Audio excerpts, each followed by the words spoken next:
Good morning बच्चों। आज की इस क्लास में हम लेसन 10 प्रकाश का परावर्तन एवं अपवर्तन में गोलीय दर्पणों के द्वारा बने प्रतिबिंब का निरूपण कि गोलीय दर्पण के द्वारा जो प्रतिबिंब बनते हैं उसका निरूपण किस प्रकार से होता है वो हम देखेंगे। गोलीय दर्पण दो प्रकार के होते हैं, हम देख चुके हैं, एक उत्तल दर्पण, एक अवतल दर्पण। तो इस गोलीय दर्पण द्वारा जो प्रतिबिंब का निर्माण होता है उसको समझने से पहले हम इसके कुछ नियम समझते हैं। एक हम इस चैप्टर को जो हम पहले पढ़ चुके उसको थोड़ा सा रिवाइज भी कर लेते हैं जो हमारे लिए इस प्रतिबिंब को निरूपण के लिए इम्पोर्टेंट है। तो हम देखते हैं, दर्पण दो प्रकार के होते हैं, एक उत्तल और दूसरा अवतल। जिसके परावर्तक पृष्ठ बाहर की तरफ उभरा होता है ना, ये वाला होता है, ये उत्तल दर्पण है और यहाँ पे इसकी पॉलिश होती है। जिसके परावर्तक पृष्ठ अंदर की तरफ वक्रित होती है, ये अंदर की तरफ वक्रित है तो इसकी परावर्तक पृष्ठ ये वाला सतह हो गई और ये वाला इसकी पॉलिश वाला सतह हो गया। तो ये वाला दर्पण हो गया उत्तल और ये हो गया अवतल। अब ये दोनों दर्पण होते हैं गोलीय दर्पण के एक पार्ट होते हैं। अब इसके जो मुख्य बिंदु है उनको समझ लेते हैं एक बार। परावर्तक पृष्ठ पर जो बीच का बिंदु होता है उसको बोलते हैं P, इसको बोलते हैं ध्रुव, और ध्रुव से जो यहाँ पर एक दूरी दे रखी है आपको इस प्रकार से, ये होती है C। जो ध्रुव से C की दूरी होती है, ये C क्या होता है, इस गोलीय दर्पण का क्या होता है, केंद्र होता है, और C से P की दूरी होती है उसको बोलते हैं वक्रता त्रिज्या R। इसी प्रकार से इसमें भी होती है। यहाँ पर गोलीय दर्पण ये है तो उसकी परावर्तक पृष्ठ इस तरफ है तो इसकी वक्रता जो दूरी त्रिज्या होती है वो इस तरफ आएगा। किस तरफ आएगा, इस तरफ। तो हम इसको भी देखते हैं, पहले हम एक को समझ लेते हैं। अब जैसे कि इसमें क्या होता है, ये वक्रता त्रिज्या होती है, इसकी जो मुख्य अक्ष के समानांतर जो प्रकाश किरण आती हैं वो क्या होता है, फोकस से परावर्तन के पश्चात ये आती हुई किरण है और जब जाती हैं तो ये फोकस से निकलती हुई प्रतीत होती हैं। और ये वाली फोकस बिंदु से P की जो दूरी होती है उसको बोलते हैं फोकस दूरी। अब हम देखते हैं आगे, इस बात को हम समझ चुके हैं। अब हम देखते हैं कि प्रकाश के जो प्रतिबिंब बनते हैं उनका निरूपण करने के लिए चार जो इम्पोर्टेंट रूल्स होते हैं, अगर वो समझ में आ गए हमें तो उनके प्रतिबिंब को हम आसानी से समझा सकते हैं। तो हम फर्स्ट नियम देखते हैं उसका। इसका फर्स्ट रूल ये है, ये अवतल और ये उत्तल दर्पण, ये इसके पृष्ठ बिंदु P। अगर किसी प्रकाश किरण मुख्य से समानांतर आती है तो ये परावर्तन के पश्चात फोकस से गुजरती हुई प्रतीत होती है। तो ये मान लो अवतल दर्पण है तो इसमें ये प्रकाश किरण आ रही है और ये परावर्तन पर फोकस से गुजरेगी, ये जाती हुई किरण की दिशा है। इसी प्रकार से ये मुख्य अक्ष के समानांतर प्रकाश किरण आ रही है और ये दर्पण कौन सा है, उत्तल दर्पण है, तो इसमें आभासी है तो ये जाती हुई प्रतीत होगी कि फोकस से गुजर रही है। इस प्रकार से फर्स्ट रूल आपका हो गया कि मुख्य अक्ष के समानांतर प्रकाश किरण परावर्तन के पश्चात फोकस से निकलती है या फोकस से निकलती हुई प्रतीत होती है उत्तल दर्पण में। सेकेंड रूल है इसका,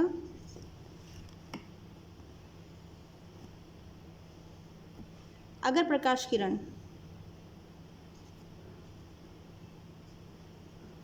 फोकस पर आती हुई प्रतीत होती है, ये इसके आने की दिशा है, तो परावर्तन के पश्चात ये मुख्य अक्ष से समानांतर हो जाती है। इसी प्रकार से हम इसमें देखेंगे, ये उत्तल दर्पण है, ये इसका F है और ये C है।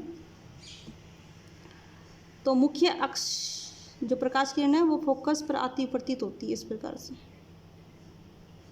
ये आने की दिशा है, और परावर्तन के पश्चात ही कहाँ चली जाएगी, मुख्य अक्ष के समानांतर चली जाती है। तीसरा नियम हम देखते हैं,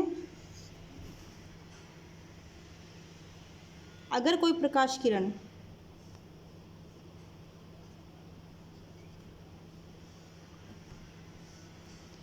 अगर कोई प्रकाश किरण वक्रता केंद्र पर आपतित होती है, अगर कोई प्रकाश किरण वक्रता केंद्र पर आपतित होती है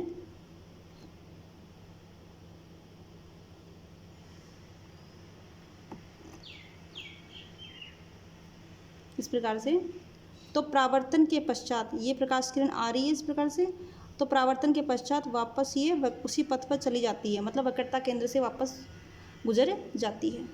इसी प्रकार से हम इसमें देखेंगे ये मुख्य अक्ष के वक्रता केंद्र पर आपतित किरण है, इसी प्रकार से आती है और परावर्तन के पश्चात इसी पथ में वापस से चली जाती है। इसका फोर्थ रूल है, अब मान लो प्रकाश किरण ये P पर आपतित हो रही है, मानो प्रकाश किरण किस पर आपतित हो रही है, P पर, ये आपतित किरण है। तो यहाँ पर जितना एंगल बनता है मुख्य अक्ष और आपतित किरण के बीच जो एंगल बनता है उतने ही कोण से वापस ये परावर्तित हो जाती है। ये जो कोण I होता है ये R के बराबर होता है। ये सेम प्रोसेस किस में होती है, उत्तल लेंस में होती है। अगर कोई प्रकाश किरण P पर आपतित होती है तो उतने ही कोण से वापस ये परावर्तित हो जाती है। ये कोण हमेशा दोनों बराबर होते हैं। ये 4 नियम अगर इसको हमने अच्छे से समझ लिया तो हम इसके प्रतिबिंब को आसानी से समझ सकते हैं, बना सकते हैं। प्रतिबिंब का निर्माण कहाँ पर होगा, जहाँ पर इनमें से दो किरणें आपस में जहाँ पर दो किरणें आपस में प्रतिच्छेदित होंगी वहाँ पर प्रतिबिंब का निर्माण होगा। तो हम देखते हैं प्रतिबिंब का निर्माण। तो हम देखते हैं अवतल दर्पण के द्वारा प्रतिबिंब का बनना, कि अवतल दर्पण पे किस प्रकार से प्रतिबिंब का निर्माण होता है। इसमें हमें 6 पोजीशन दिखी हैं। फर्स्ट पोजीशन है अनंत पर, फर्स्ट है अनंत पर। मान लो ये अवतल दर्पण है,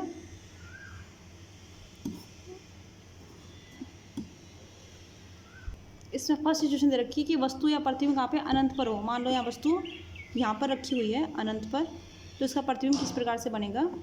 तो मुख्य अक्ष के समानांतर आती है, प्रकाश किरणें कहाँ आएंगी, मुख्य अक्ष के समानांतर। तो वस्तु का निर्माण इस प्रकार से होगा, वस्तु मुख्य अक्ष के समानांतर प्रकाश किरण जाती हैं इसकी और फोकस से निकल जाती हैं। जहाँ पर ये दो किरणें आपस में काटती हैं वहीं पे प्रतिबिंब का निर्माण होता है। तो जो प्रतिबिंब का निर्माण होगा वो कैसा होगा, बिंदु के साइज का होगा और फोकस पर होगा। प्रतिबिंब कैसा होता है इसके अंदर, तो इस प्रकार से जो प्रतिबिंब का निर्माण होगा, प्रतिबिंब उल्टा बनेगा, वास्तविक बनेगा और बिंदु के साइज का बनता है। अगर वस्तु कहाँ पे रखी है, अनंत पर रखी है। अब हम देखते हैं दूसरी पोजीशन इसकी, अगर वस्तु कहाँ रखी है, C से परे रखी है। अगर वस्तु C से परे रखी है तो वस्तु का प्रतिबिंब कैसे बनता है, एक जो रेखा है वो जाएगी C से इस प्रकार से, हम इसको मिला देंगे, और दूसरी रेखा जाएगी वो C इस प्रकार से मुख्य अक्ष के समानांतर जाएगी और फोकस से निकलती हुई प्रतीत होगी। तो जो वस्तु का प्रतिबिंब बनेगा वो C और F के बीच में बनेगा, उल्टा होगा और वस्तु के आकार से छोटा होगा। तो हम यहाँ पे देख सकते हैं जो वस्तु का प्रतिबिंब बनता है वो हमें देखा है यहाँ पर कि वस्तु का प्रतिबिंब उल्टा बन रहा है, छोटा बन रहा है और C एवं F के बीच बन रहा है। अब हम देखते हैं नेक्स्ट थर्ड पोजीशन, अगर वस्तु कहाँ रखी है, C पर रखी है। तीसरी स्थिति, अगर वस्तु कहाँ रखी है, C पर रखी है, वक्रता केंद्र पर रखी है, तो इसका प्रतिबिंब कहाँ बनेगा। तो हम देखते हैं इससे जो जाने वाली प्रकाश किरण है एक तो मुख्य अक्ष से समानांतर जाएगी और F से गुजर जाएगी। दूसरी प्रकाश किरण है वो फोकस से निकलेगी और मुख्य अक्ष के समानांतर परावर्तित हो जाएगी। जहाँ पर बस आपस में कटेंगी वहीं पर प्रतिबिंब का निर्माण होगा। तो हम देख सकते हैं ये प्रकाश किरण इस प्रकार से आती है और फोकस से गुजर जाती है। जो फोकस से आती है वो मुख्य अक्ष के समानांतर निकल जाती है। तो वस्तु का जो प्रतिबिंब बनता है वो वस्तु के आकार का समान साइज का होता है और C पर ही बनता है। तो वस्तु का जो बिंब का जो प्रतिबिंब है समान बनता है, उल्टा और C पर ही बनता है।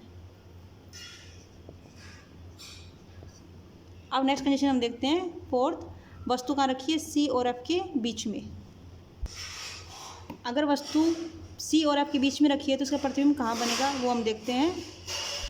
तो इसमें प्रतिबिंब बनेगा, एक प्रकाश किरण जाएगी मुख्य अक्ष के समांतर और फोकस से निकलती हुई प्रतीत होगी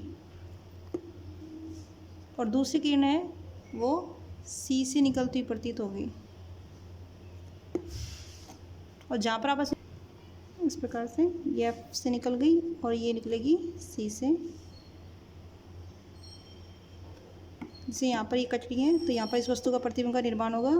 वस्तु का प्रतिबिंब उल्टा है और वस्तु के आकार से बड़ा है। वस्तु का प्रतिबिंब उल्टा आभासी और उल्टा वास्तविक और वस्तु के आकार से बड़ा है। वस्तु का प्रतिबिंब बनेगा सी से परे। तो हम लिख सकते हैं इसको। तो हम कह सकते हैं कि वस्तु अगर सी और एफ के बीच में रखी हो तो उसका प्रतिबिंब उल्टा बनेगा, वास्तविक बनेगा, बड़ा बनेगा, वस्तु से बड़ा होगा और सी से परे बनता है, जैसे हमने यहाँ पर देखा। अब वस्तु कहाँ रखी हो, एफ पर रखी हो। नेक्स्ट कंडीशन हम देखते हैं कि फिफ्थ कंडीशन कि वस्तु कहाँ पर रखी हो, एफ पर रखी हो। वहाँ पर हम इसको देखते कैसे बनेगा इसका प्रतिबिंब।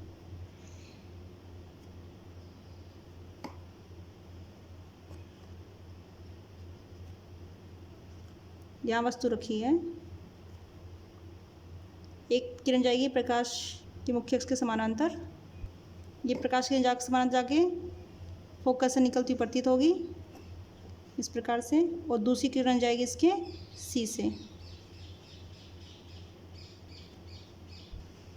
जो कि सी से परावर्तित होती है और ये आपस में कभी नहीं मिलती। मतलब वस्तु का प्रतिबिंब कहाँ बनेगा, अनंत पर। तो अगर वस्तु फोकस पर है तो वस्तु का प्रतिबिंब कहाँ बनेगा, अनंत पर बनता है।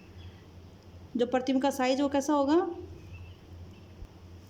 साइज अत्यधिक बड़ा होगा, उल्टा होगा और वास्तविक होगा। तो अनंत पर प्रतिबिंब बनता है, उल्टा बनेगा और अत्यधिक बड़ा बनेगा,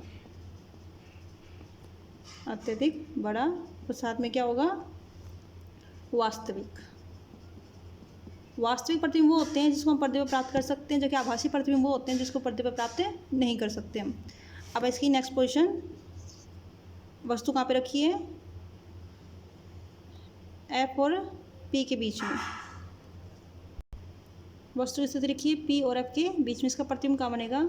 तो हम देखते हैं इसके एक किरण जाएगी इसके मुख्य, जो पी से किरण आती है या सीधे पी पर जाती है और जितना एंगल कोण यहाँ बनाते हैं उतने एंगल कोण से ये परावर्तित हो जाती है।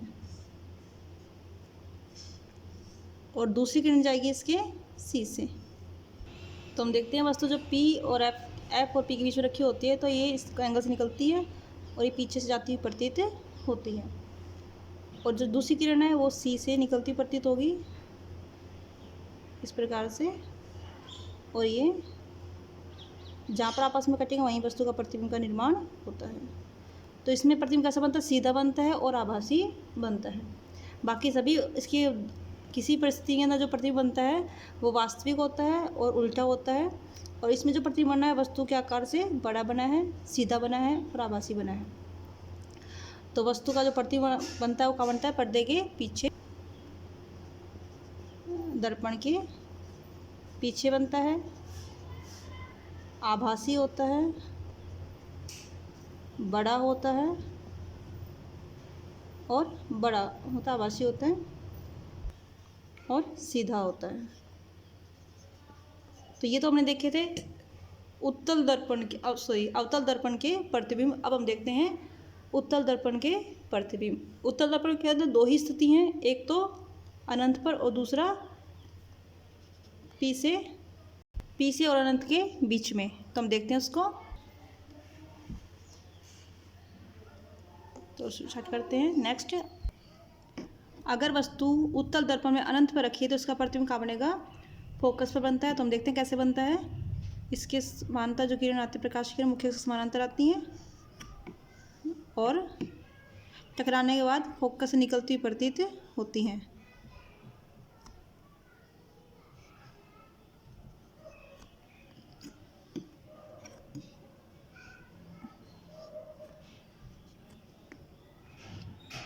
इस प्रकार से फोकस पर इसका प्रतिबिंब बनता है। तो प्रतिबिंब कैसा होगा, प्रतिबिंब होगा आभासी, क्योंकि दर्पण के पीछे बनता है। बिंदु के साइज का, और कैसा होगा, सीधा। अब देते हैं नेक्स्ट कंडीशन कि वस्तु की जो स्थिति है वो कहाँ रखी होती है। ये P और अनंत में कहीं भी रखी हो सकती है, अनंत तक कहीं भी वस्तु हम रख सकते हैं इसमें। तो इसका प्रतिबिंब कहाँ बनेगा, इसका प्रतिबिंब हम देखते हैं। मुख्य से समानांतर प्रकाश किरण आ रही है और फोकस से निकलती हुई हमें प्रतीत हो रही है। तो इसका प्रतिबिंब जो बनता है इस प्रकार से ही बनेगा। दूसरी जो रेखा है वो जाएगी इसमें सी से होते हुए और वापस यहीं पे परावर्तित हो जाएगी। तो जहाँ पर ये वस्तु कटते हैं तो P और F के बीच में वस्तु का प्रतिबिंब का निर्माण होता है। वस्तु का प्रतिबिंब का बनेगा P और F के बीच छोटा, सीधा और आभासी बनता है। तो आज की इस वीडियो में देखा कि उत्तल दर्पण और अवतल दर्पण के जो प्रतिबिंब हैं वो किस प्रकार से बनते हैं, उनका साइज कैसा है, किस प्रकार से उनकी प्रकृति होती है। तो आज की क्लास में इतना ही करेंगे बेटा। नेक्स्ट क्लास में इसका आगे रिवाइज करते हैं। Okay, thank you.